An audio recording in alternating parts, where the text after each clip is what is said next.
My name is Mike Russo, and I'm the programs coordinator for the Historical Society here in town. And I just want to go through a couple of housekeeping things. Our next meeting after tonight is actually going to be next Thursday, same time, same place, right here. And that's going to be a historic home workshop that is going to be run by, I'm sorry, I'm not used to the mic, but it's going to be run by us as a Historical Society in conjunction with the Stony Creek Museum. And what they're going to do is they're going to have a workshop. If you have a historic home here in town that needs repair, they're going to tell you how you can get funding to do that. So it should be really good, and we're anticipating a big crowd for that.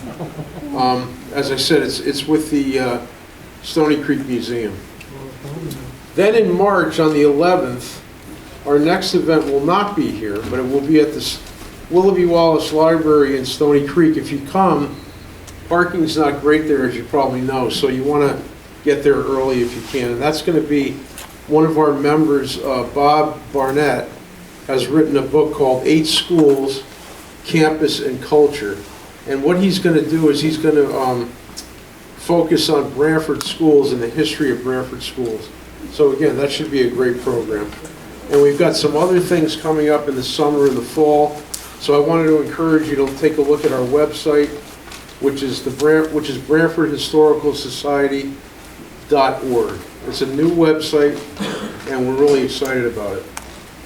And now, tonight, this is my former classmate, Alex Palluzzi, as you probably know. And we went to St. Mary's together, we went to Branford High together, we played sports together. So I just want to give you a little intro on Alex. You probably know him better than I do at this point, but he's a native of Branford, and he's currently the Director of Parks and Rec for the town of Branford for the past 26 years. He is the longest serving active department head in the town. He has 45 years of professional experience in Parks and Rec and has been involved with the Branford Parks and Rec department for 56 consecutive years. I know he doesn't look that old, but he is. He's well educated in the field of Parks and Rec and holds degrees from a host of colleges and universities, including South Central Community College, Albertus Magnus, Southern Connecticut, where he holds a Master of Science degree in Recreation and Leisure Studies in Recreation Administration, and has completed doctoral work in Education Leadership. He's an adjunct professor at SCSU in the Department of Recreation, Tourism, and Sports Management programs for over the past 16 years, teaching undergrad and grad courses, and currently working with student interns. This guy is busy. He's the past president of the Connecticut Recreation and Park Association. He's also a member of the Connecticut, New England, American, and National Parks and Recreation Associations. He's been active and served in leadership roles as well as hosting and presenting at numerous conferences. Alex is a leader in the field of organic turf management and is an advocate of pesticide-free athletic playing fields and parks and recreation areas. Alex is most proud of serving on the building committee for this Joe Trapasso Community House in honor of the World War II veterans, which just opened in the fall. He will serve as both Parks and Recreation, the building rather, will serve as both Parks and Recreation and the Canoe Brook Center for all ages. Alex is married to Karen Heatley Palluzzi. She's a pre-K paraprofessional at Murphy School, and they have 2 children, Megan, a BHS and CCSU grad, and currently the program manager at Yale University conferences and events, as well as coach of both dance teams at Branford High and Central Connecticut State. And Dylan, his son, is a BHS alumni who holds a Bachelor of Science degree from the Southern Connecticut State University in Sports Management and is outdoor operations manager at the TPC Golf Course in Cromwell. He's also the freshman baseball coach at Branford, and he was just named the boys basketball coach at Walsh Intermediate School. This is a really busy family. And having grown up in town here, I spent a lot of time in this building, and I see all the old pictures of the way it used to look. Brings back a lot of great memories. And the new building is absolutely beautiful. So I'm sure it's going to provide great service to the town for years to come. But I'm going to turn over the program now to my friend here, Alex Palluzzi. Thank you, everybody, for coming. Thanks, Mike. We go back to the St. Mary days, and really glad that you had me here tonight, Mike. Welcome, everyone. This is like live TV. So a lot of friends and family here. Thank you very much for being here. I'm going to take you, I can take you down the long road, which we're not going to go tonight. I'm going to give you the shorter version, and then we'll come back, and hopefully all of you can partake in it. But first of all, I want to let you know, if you want to mark on your calendars right now, Thursday, March 12th, which is coming up, we're going to have a grand opening, 3 o'clock open house to 6 o'clock. It's a Thursday evening, afternoon evening. At 4:30, we're going to have the ribbon cutting, and we're going to have light refreshments here. So that'll be the official opening of this new Joe Trapasso Community House in honor of the World War II veterans.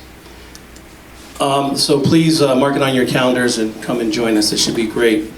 You know, when this project started for a new community house, we were trying to decrease the footprint in the town of Branford. Being Canoe Brook, which actually was Laurel Street School, excuse me, not Laurel Street School, Canoe Brook Center was Canoe Brook School many years ago. Some of you might remember that.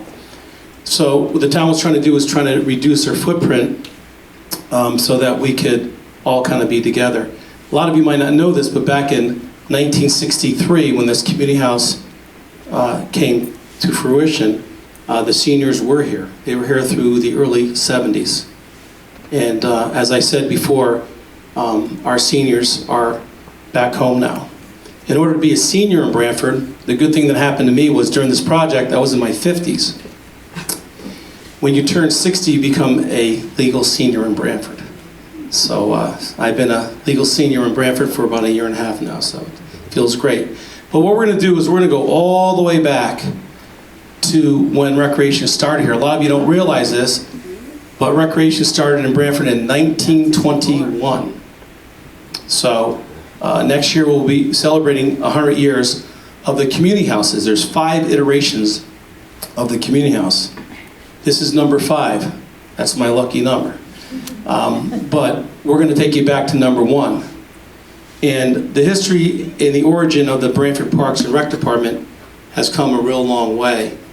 Before 1920, not only was there no community house for the town, there was no organized recreational activities. People entertained themselves usually by holding their own sporting events in the Branford Armory. Some of you might remember that. Or the East Street School, Slaney School Gymnasium, which actually was Branford High School.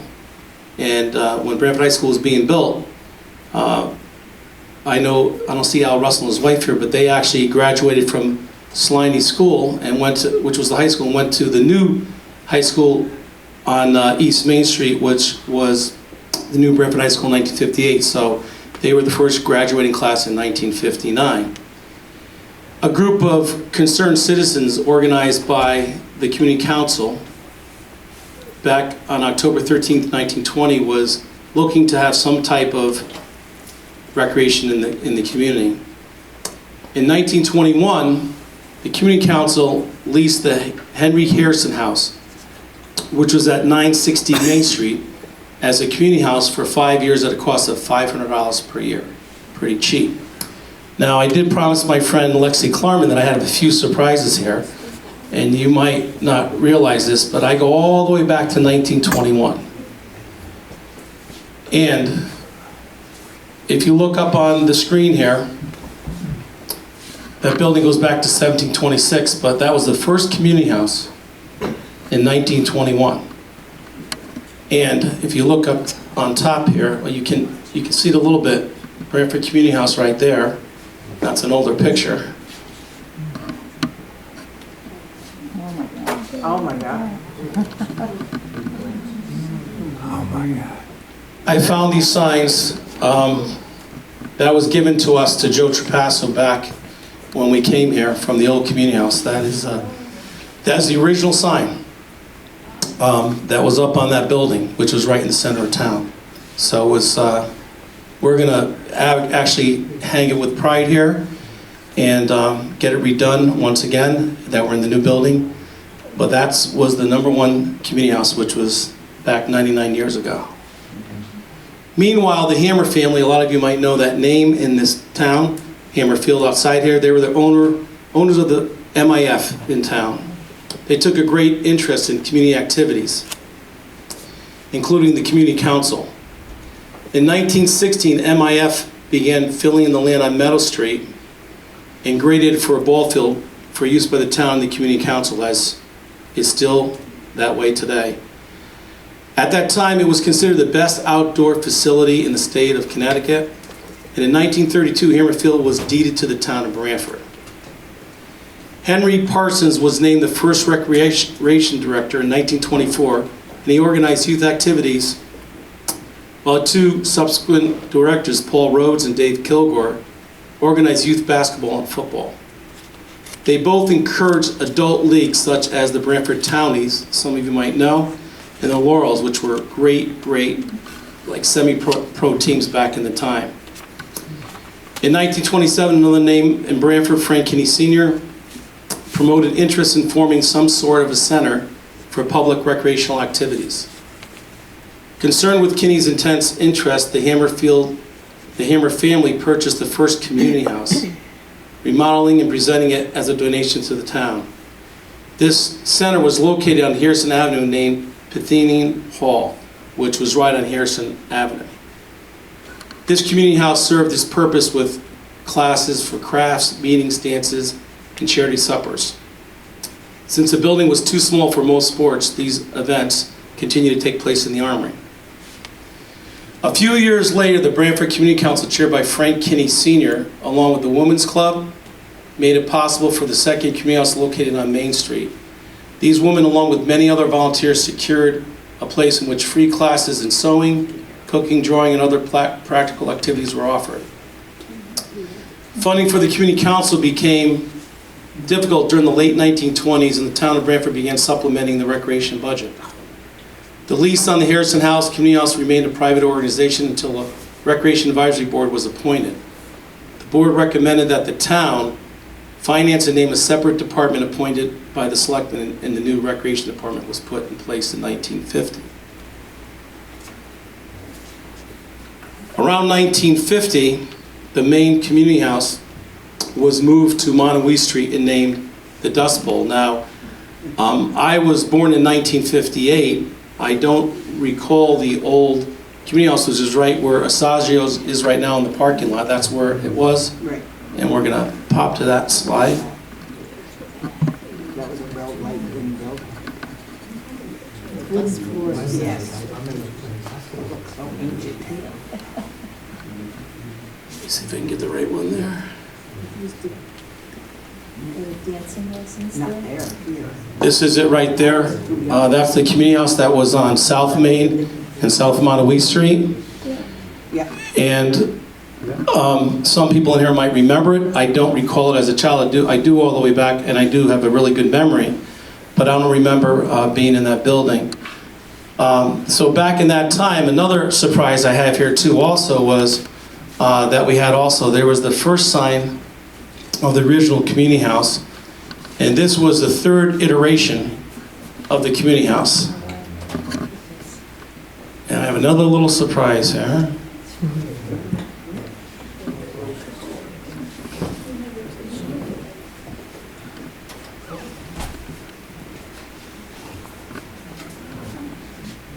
And here's the original sign of the third community house, which was on the corner of South Main Street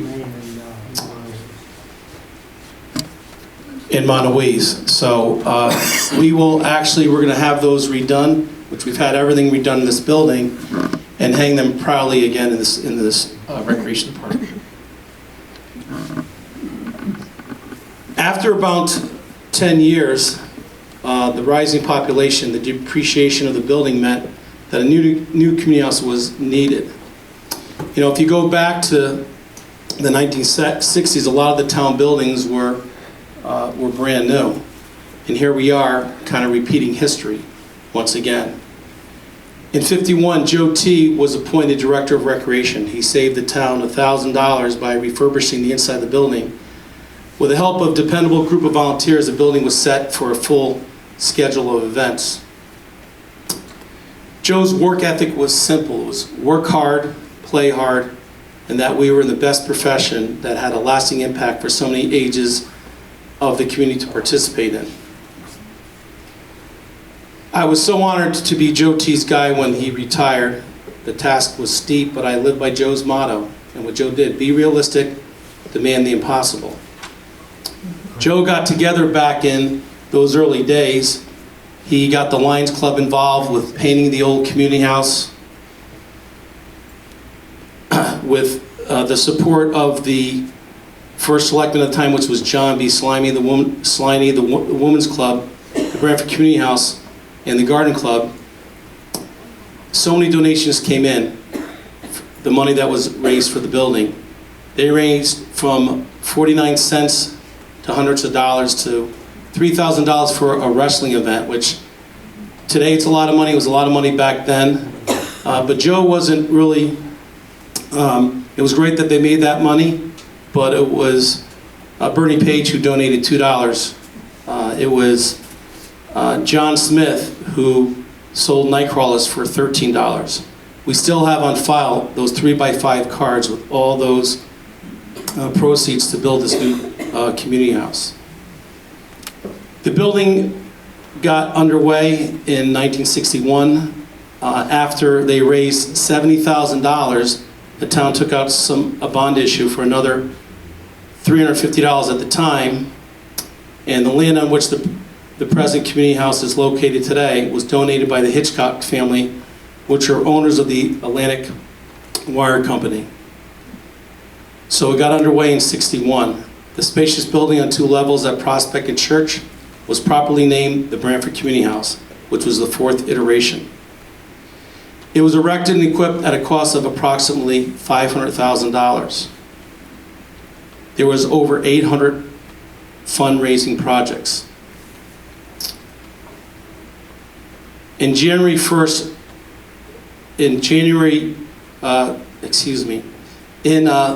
February 4th of 1963, and we just celebrated it just recently, that it's been here 57 years, the community house was open. It was a wintry day. I know my mom and dad brought me down here, and back then at 5 years old, you could only be in the Games for Fun program here.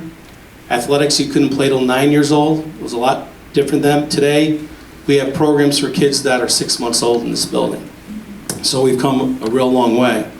People came from all over the area to tour this community house, and many departments went on and built centers just like this.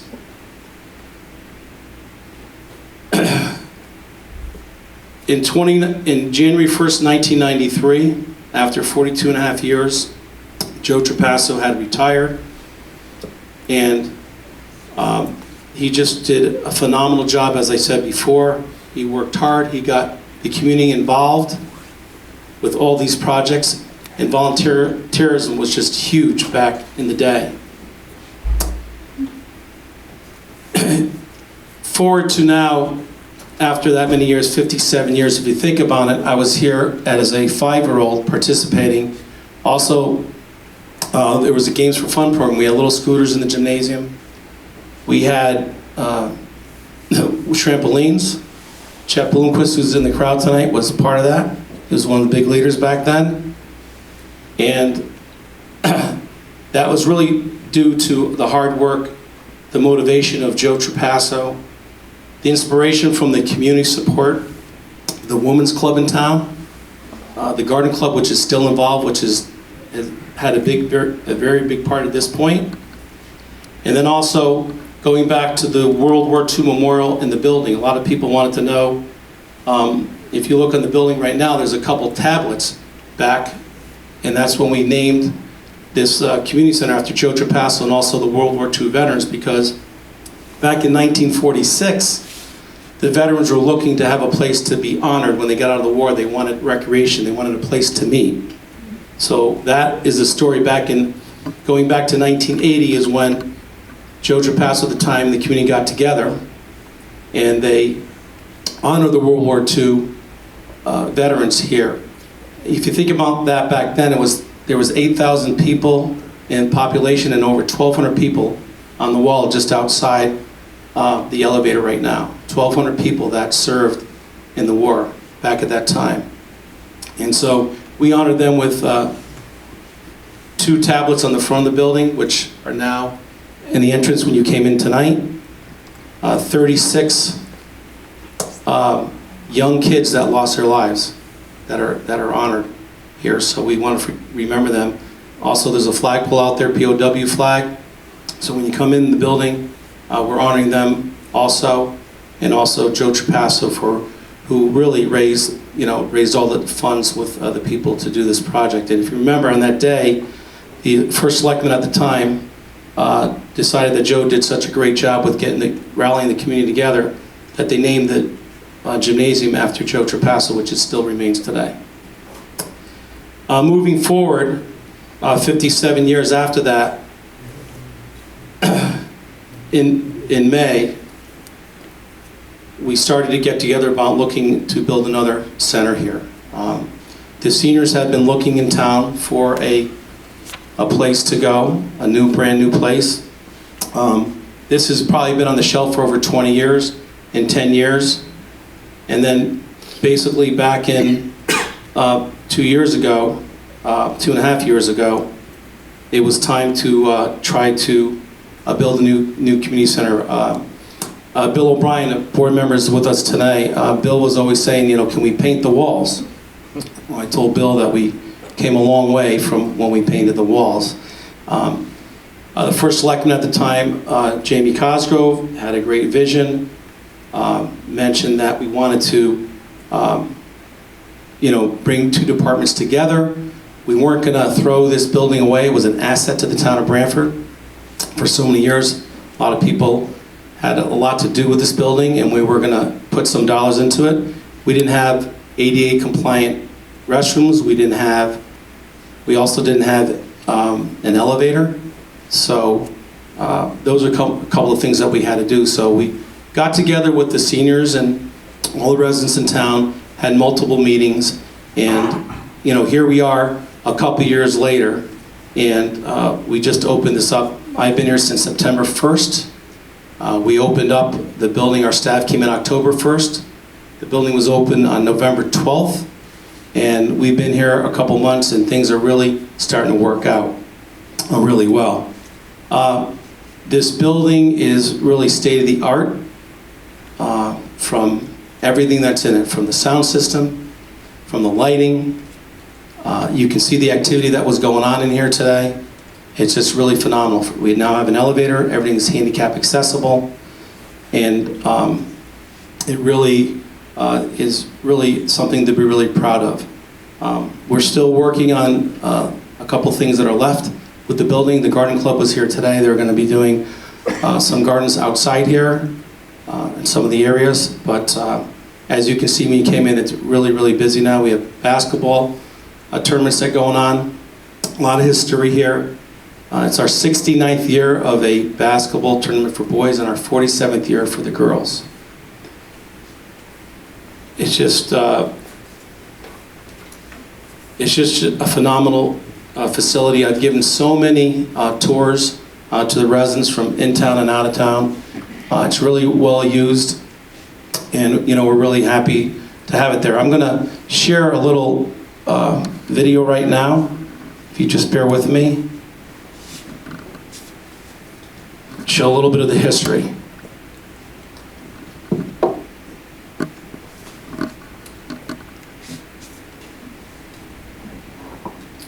Also, I'm just working on this. If you look around, there's many photos of over 50 years. You might even see yourself in some of those photos, and some of the information, citations from the state of Connecticut, citations from in town itself. Let me.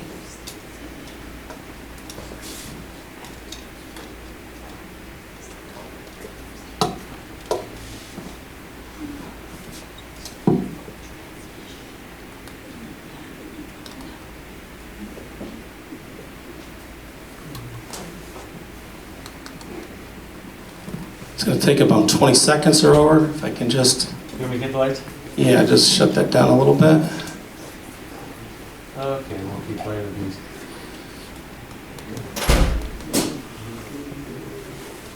This was done, unfortunately, Joe Trapasso passed away in 2003. This was a tribute to him. And I'll just take you through it.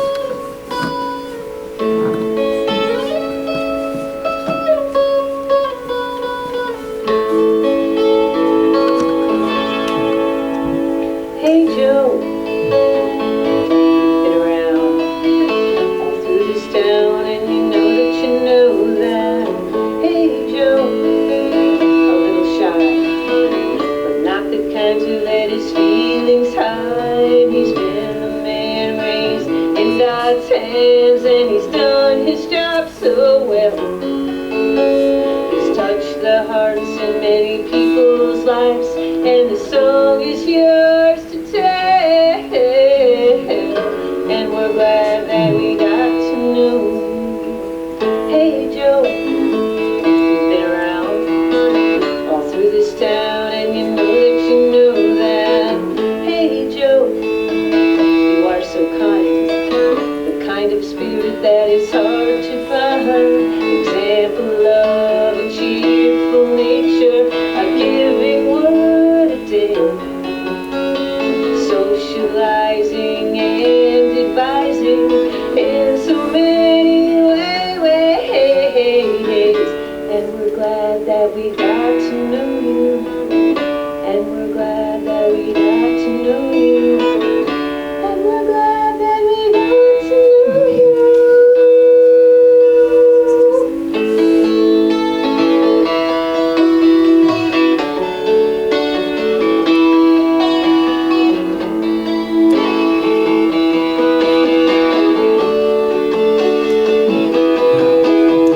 Example of a cheerful nature, a giving word a day, socializing and advising in so many ways.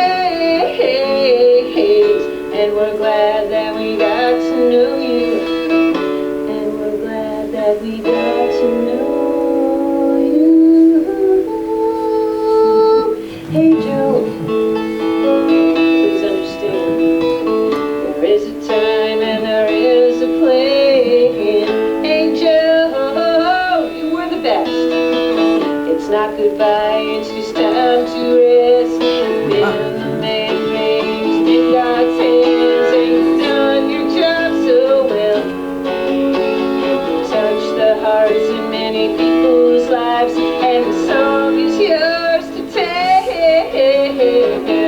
And we're glad that we got to know you. And we're glad that we got to know you. And we're glad that we got to know you.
Be realistic, demand the impossible, was Joe saying. That still remains today.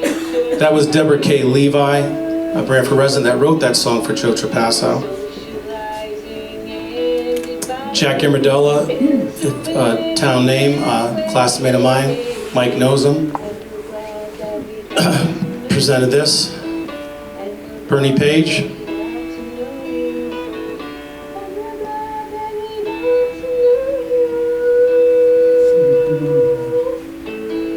Chief Hollahan, I'm sorry. Old Community House.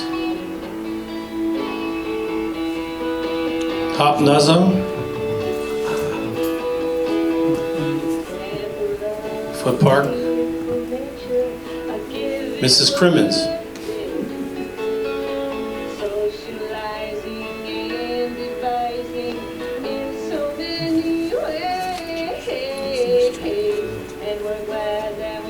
Brayer Senior. There's Chet Bloomquist on the right.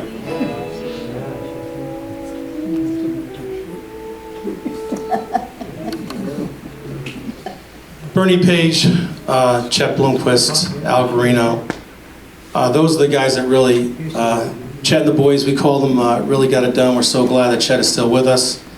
But without those gentlemen and the volunteers that we had in this community, none of this would ever happen. One thing also, too, I wanted to mention tonight. In the crowd, I'd like to first introduce Chairman of the Board of Recreation, a good friend of mine, Paul Criscola, and his wife, Dodie. Thank you, Paul.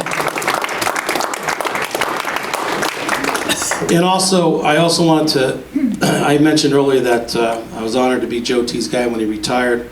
Joe was here 42 and a half years. That's a lot to go on. But he was my mentor. He just, he just was a phenomenal man. Hard to fill his shoes. And here I am. I'm really proud that we're the only two directors to be in this department in 57 years. Joe was 42 and a half years. I've been now, this is starting my 27th year, 26 years. And we're really proud of that. I mentioned to you that I was honored to be Joe's guy. But one other person I want to introduce now, back in those times, in the mid-'80s, I started here in 1982 full-time, was a guy named by the Bill O'Brien. Bill and I just celebrated our, some of you heard the story, went on a bike ride, and we decided, a lot of people were talking about, let's have a sports hall of fame. There's a lot of great athletes, a lot of honor distinction in town. And we just held back in November our 32nd year and put in well over 300 people now into them. The Hall of Fame is here. We're going to actually be putting them back in here. The banners were all in the gymnasium, if you remember from before, but we're doing something just outside. As you come in the front area, we're going to be honoring all those once again. Bill started here taking some pictures. Another good friend of mine, he's also on the board, but he really was a big part of myself taking over with his leadership. He was a guy that got things done, changed the whole festival around. He's still involved with our Branford Festival this time, got it out of the problems that we had back in the 80s, got some organizations, and we're really strong today. And we're actually still meeting right now for the next festival to come up. But I'd like to introduce Bill O'Brien.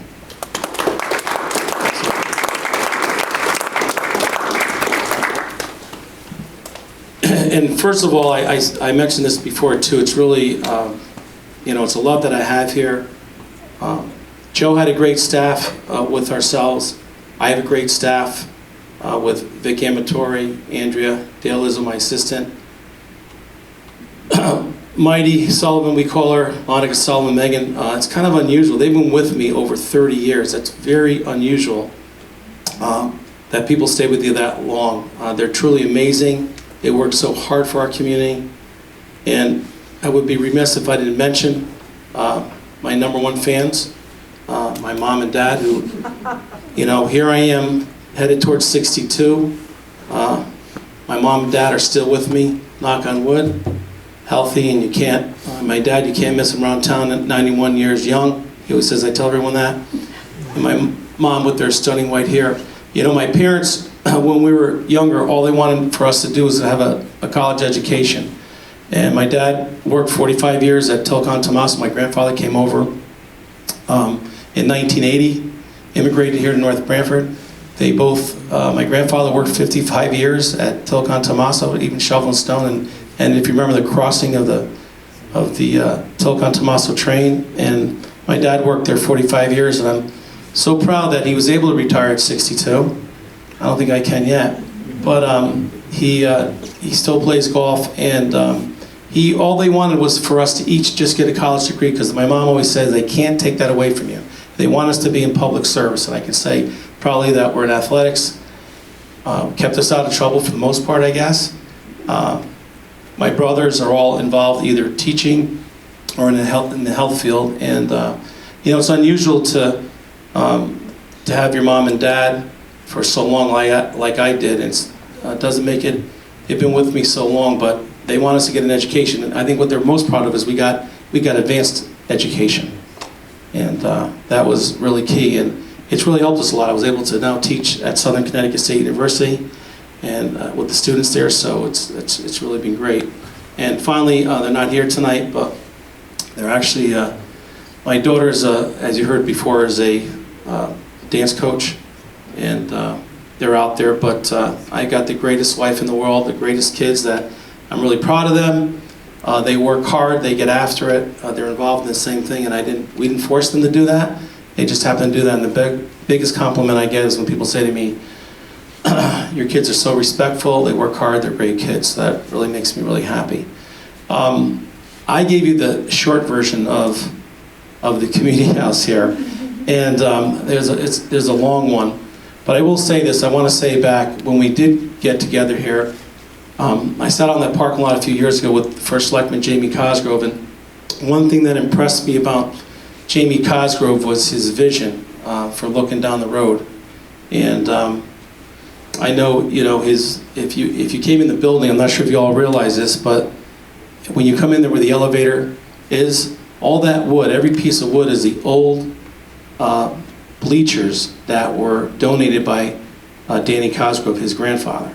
So we wanted to make sure we use it. So every other piece of wood, even the columns, every piece of wood in here is from that. So we're really proud of that also. But he said, you know, a lot of these projects in town have been on the burner, and he said, I think we can probably make this happen. You know, your board has looked to get an elevator here, and why don't we bring 2 departments in here, which makes a lot of sense. And yeah, there were some growing pains as we said, but I can say right now, it's really starting to weed out. And one thing I want to tell you too is when we came in here, we came in running hard. This is just coming out in the paper now. We have our spring brochure, and I'm really proud of this. We have 19, just remember 19, we've only been here a couple months, 19 brand new programs coming out. And one thing that we're proud of, we started a couple of years ago, we're out of this building, how are we going to keep our revenues going? How are we going to keep people involved? But we got involved with arts and theater. Some of you have been there, getting kids involved. Our first year of our camp, we were hoping for 40 kids, we got 31. Last year, we wanted to double that, we got to 71. As of February 19th, we have 65 already for this year.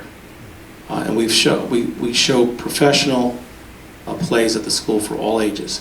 And we're going to be working on the seniors next. So seniors are in our plays, but we're looking forward to that. We have the spelling bee come up. If you don't know what that is, we're actually doing it right in the Joe Trapasso Gymnasium. And then it's going to be followed by Mamma Mia this year, an adult one. And we have 6. So we've grown all through the years, and we're really happy about that. But I'm really proud. I told our staff that when we come in here, we want to come in here running, because all the programs that were involved, going back to Joe Trapasso years, we wanted to really push ahead. So I'm really proud of that. I also want to share with you, if you can pass these around. You might want to. This is the picture of the community house at nighttime, or just at dusk. If you can pass that around to everyone, please. Let me just shut this off. And I'd like to, at this point, Go back to this. I'd like at this point to just really open it up for any questions, because I can talk about a lot of different things that continue to go on, but I told Paul Criscola that I was going to go short tonight. But I think it's pretty interesting if you think about it, that we go back to the original community house in 1921. Here we are in 2020, and in 1 year it'll be 100 years of Parks and Recreation in the town of Branford. And I think what amazes me the most about this community house too, you know, it's the 5th version. It's a big responsibility to take care of. A lot of people think that this is, you know, everything's here, but we take care of a lot of parks too.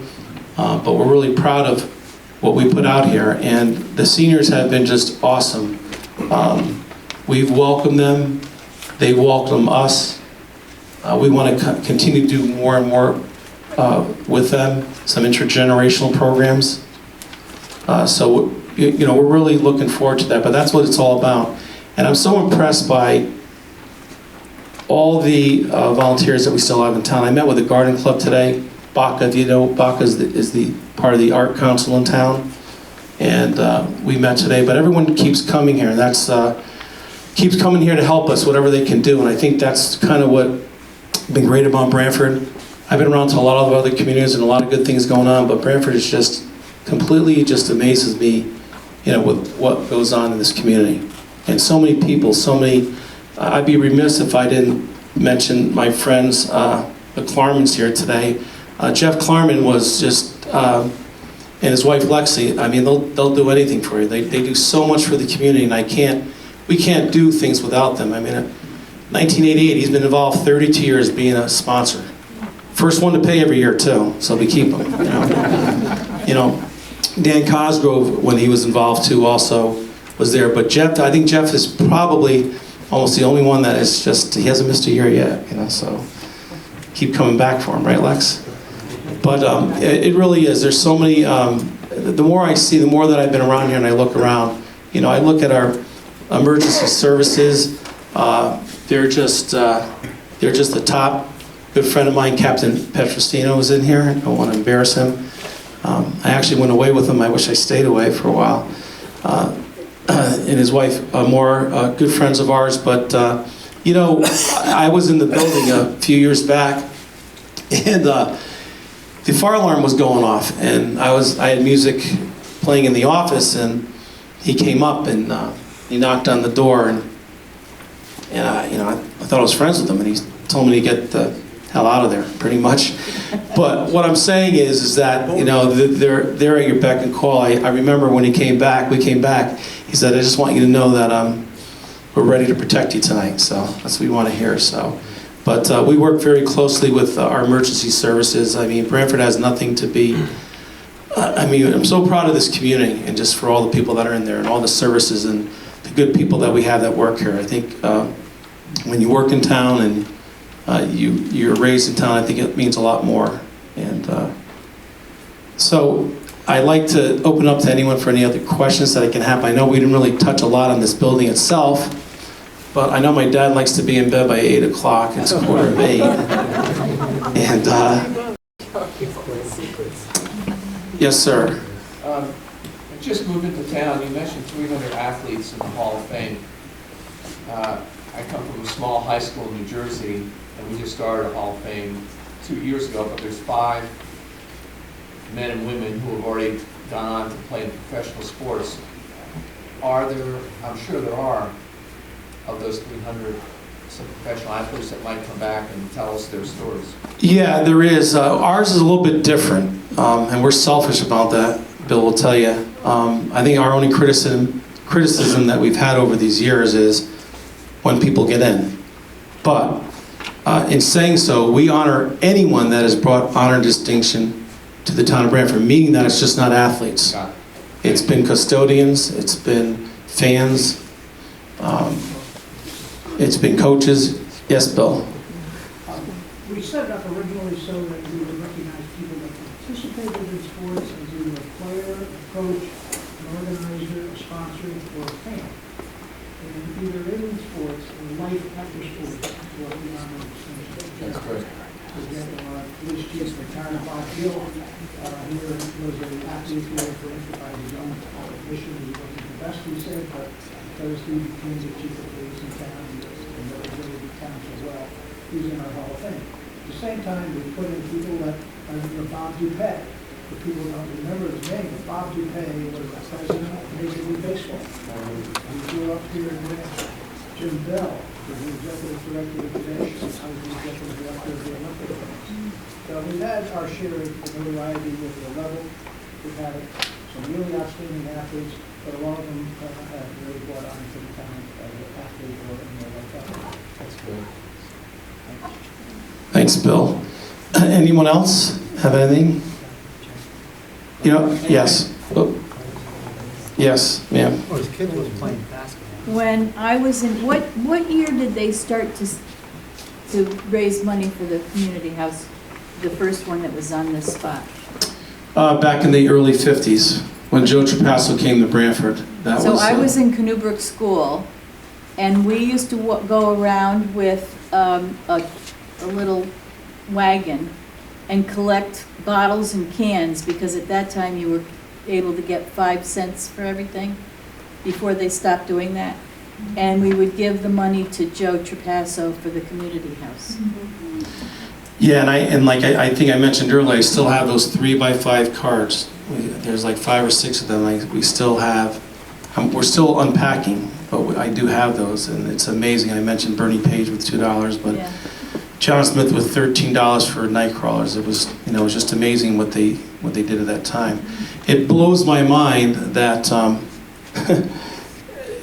this cost $12.15 million. Okay, well, people criticize the fire department for that amount. We spent just as much, and it really blows my mind when we spent $88.2 million on a school. But that's just the price of doing business nowadays. And 60 years, it's amazing what they built, the state of the art back in less than $500,000, and what they do today. And today we were still going through our punch list. Punch list was hundreds and hundreds of items, which we're down to. We're down to probably less than 10 or 15 right now. So we're really getting down there. So we actually were putting some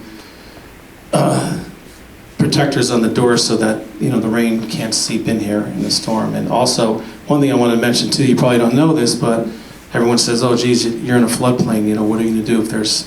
We have 10 areas right here on the south side, the west side, and the north side. I'm sorry, north, south, and the west side, where we have these. Basically, like it protects the building. So if you go right above, see where these doors are? We actually are able to put panels all around where the openings are. We have this ephes, which is around the building, so that the water would have to come all the way up to here. But it's really protected for 75 years. So once a year we have to put them in. So the town really looked into this to make sure that we were going to protect this building. And so that was a big cost to do that. If you remember back in Superstorm Sandy, the water came in, it was 26 inches up to the building. It came within about 8 inches from coming into the gymnasium floor, but they changed the plane here, so we're in really good shape right now.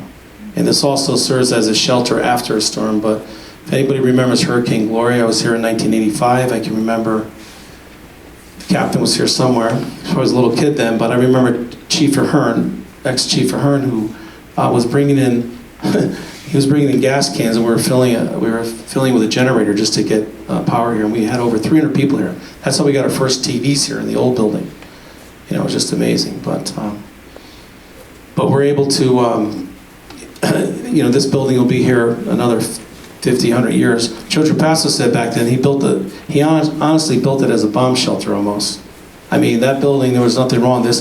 That's why we stayed within the old confines of the building. We're in the new type of the building, but it had such great bones in this building, so that's why we kept it here. And if you get a chance to look at the gymnasium, we have now an overlook.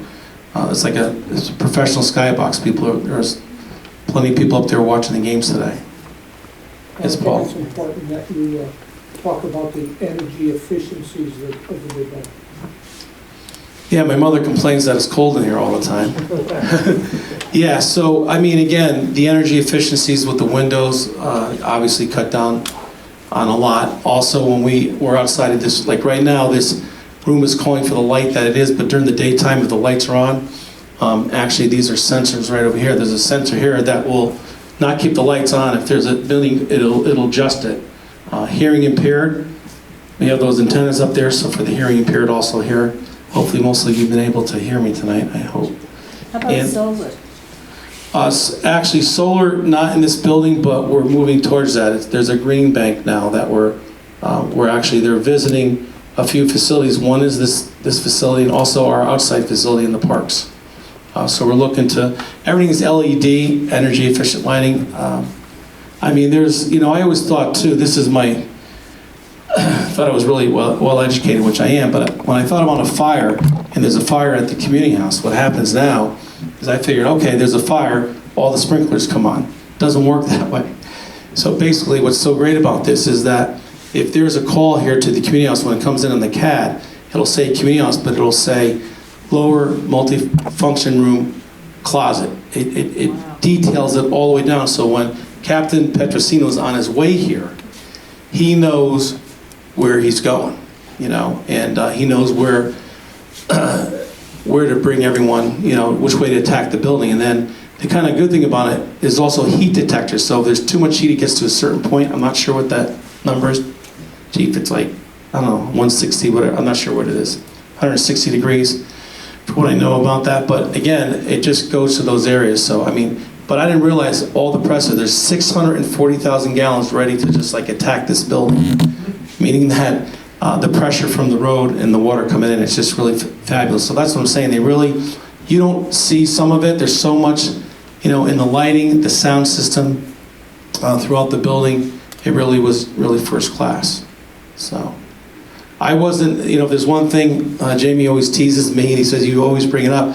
I wasn't sure I was really happy with the floors because Joe and I would not be happy with the way the floors are, but we're working on them now. But what's great about them, they're so easy to clean. So when we have parties in here and birthday parties, we're able to clean it up. But I mean, it's just, but we're really happy because it shows a lot of the integrity of the building. And like you said, if you go down the hallways, you'll see the wood from the bleachers, and every piece is from those bleachers. Yes, sir. I'll yield to the gentleman. Well, I was just wondering if you have anything, plan on having anything else in the gymnasium besides sports? Yes, good question, and I'm going to do a little trivia here too. So, have you heard of pickleball? Oh, yeah. Okay, do you know what pickleball is? Does everyone know what pickleball is? Okay, Maura, you're the only one that knows it. No, So anyways, pickleball basically is in between tennis and ping pong. That's the best way to explain it. We have 4 courts in the community house right now. We used to have 3. We also have them at Foot Park. And seniors love it. So right now we have classes on Monday and Thursday and Friday, and also the seniors have class in the afternoon, and it's pretty physical. You come and watch it, and it's competitive. So it's really popular along there. We had it here before we opened this building up, and we have it back here. And do you know where it was, where pickleball came from? Does anyone know? It came from Florida, okay? Do you know why they call it pickleball? Joe, I told you this in Florida.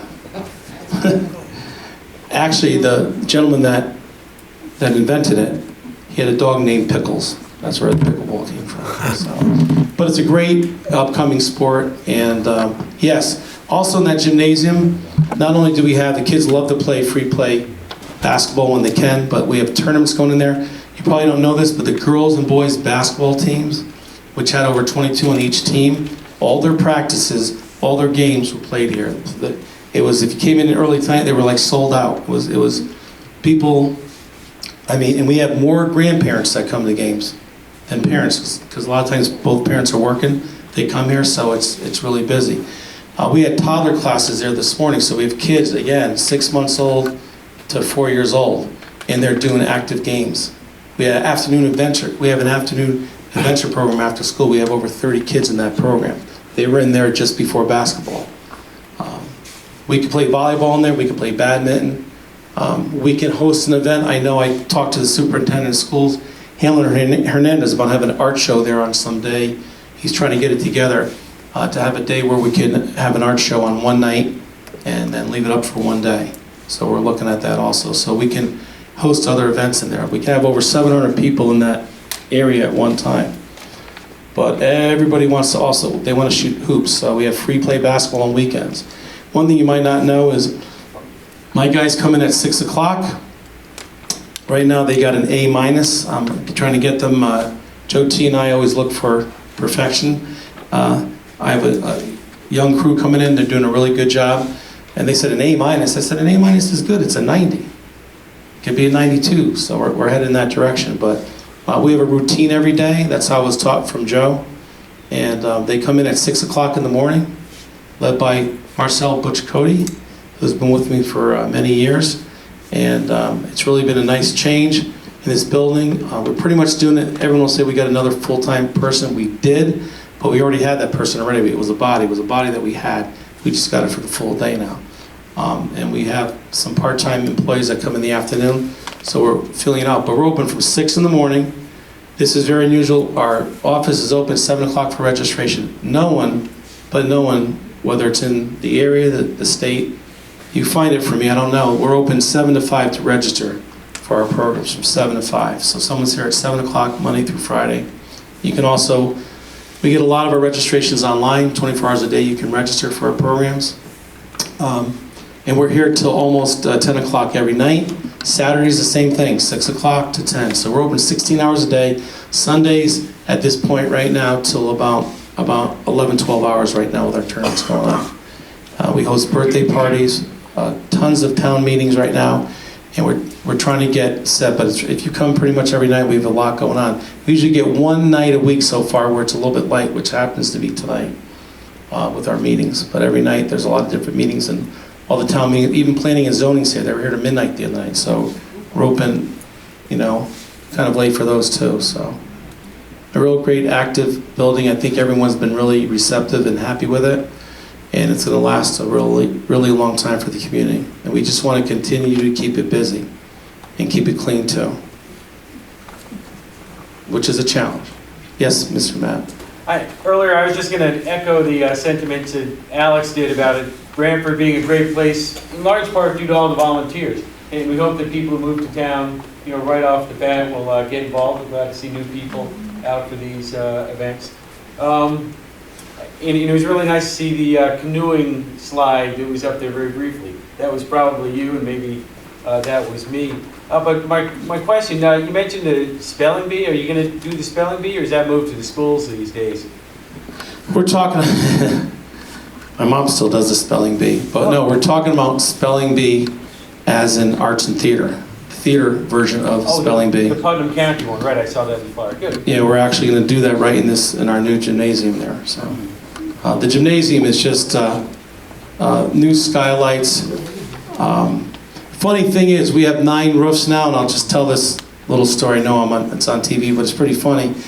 Jamie and I were talking a couple weeks ago, saying, you have to, in a new building, you're going to have a leak here or there just to make sure everything is tightened up, and you get in the first year you find out what you got, how it works, what the costs are, and all that. We went from 3 roofs to 9 roofs, meaning that any of the entranceways we have, those are considered roofs. So we went from 3 to 9, so 6 more. 8 of the 9 roofs we never had a problem with. The one that was the old one, we had a problem with all 8 of the roofs at one point, but the old roof on the gymnasium didn't have a problem with it. So it's just kind of funny. That just happens with new construction and attic construction, but we're really happy about that. It was kind of smart on the town's part because we had 11 years left on the warranty for the roof above the gymnasium. I've been up there, and they're almost done up there with some of the punch lists, but if you went up on top of the community house, on top of those roofs, it's like another city up there. It's amazing. And they did a really good job through the revitalization committee to kind of hide everything as best they can around there, but it's amazing what is up on top of that roof. So, there's no boiler down here, everything is up on the roof. So it's just a lot to take care of. But. Anything else? Oh. Just one follow-up question. How do the basketball for the girls and boys differ from what goes on in the schools? Meaning that, are these leagues, or are they run independent from the schools, or? Yes, so basically the school teams I was mentioning to you earlier, they're redoing their gymnasium and their pool right now, and they're doing the lockers, so they have no home for like a year and a half. And one thing that we did, we went into the schools and kind of took advantage of them. Don't tell the superintendent that. But he knows that, meaning that we went in there and we had wraparound services, so it made a lot of sense. Kids are already there, and we just didn't have sports, arts, theater, pottery, whatever it may be, jewelry making. So we tried that a couple of years ago when we weren't here. It worked out well.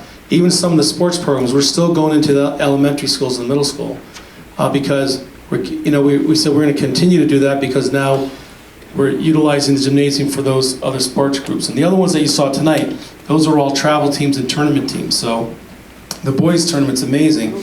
Started in 1951, 69 years. Next year will be the 70th year. And the girls is 47. Why did the girls start so late? It was basically back in 1972, Basically Title IX, pretty much got there. So now we have a tournament for everyone. So that they've been going on, and we still get teams from all over the area. They're running 3 games tonight, all day on Saturday and Sundays for 5 or 6 weeks. John Marturo, good friend of mine, remembers that. Yeah. Right, John? Yeah. So, so those are separate from the schools. That's why, pretty much recreation, all the sports we have, and we work together because we have camps for every sport, dance, cheerleading, no matter what it may be, and they run through us. Alex, Yes, Mom. One thing about the gymnasium, we voted. Yeah, that's another good point too. You probably don't know this. This year we had this year election is going to be really major league coming up, but we had the election here last year, and that's kind of was one of the first official things we had in the building because we opened, I said, November 12th. It was just the week before. So the gymnasium had all the voting, worked out wonderful in there. So the voting for the first district is here, and we also had to utilize this room also. We had absentee ballots in the other room, so we utilized that. So, but we expect it. I'm actually having a meeting with the register of voters next week because it's going to be a pretty big election. There'll be a lot different numbers this year. I think it'll be a lot. Anything else? I'm coming to take the microphone. Alex, thanks very much. What a great talk about the history of the community house, Joe Trapasso and Alex himself. My name is Matt Radulski. I'm the president of the Branford Historical Society. As I tell people, I left the room for a minute and got elected president. But I've worked with Alex for years on programs through the support he gives to Park Memorial Park, where I'm a volunteer, and he's done a great job for us there too as well. On behalf of the Historical Society, first our thanks to Alex for agreeing to put this together. Obviously this took a lot of time to put together and to research, so thank you again, Alex.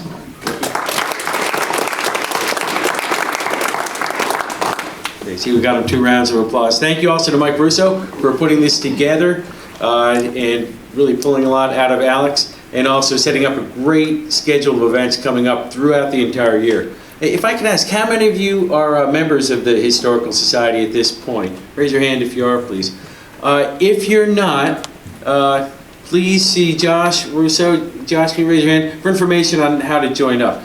You'll be supporting not only programs like this, and we sometimes have to pay for speakers because they're traveling a long distance. I think we got Alex on the cheap this time. But also for maintenance of the Harrison House and all the educational programs we run for all of Branford's public school 3rd graders every year.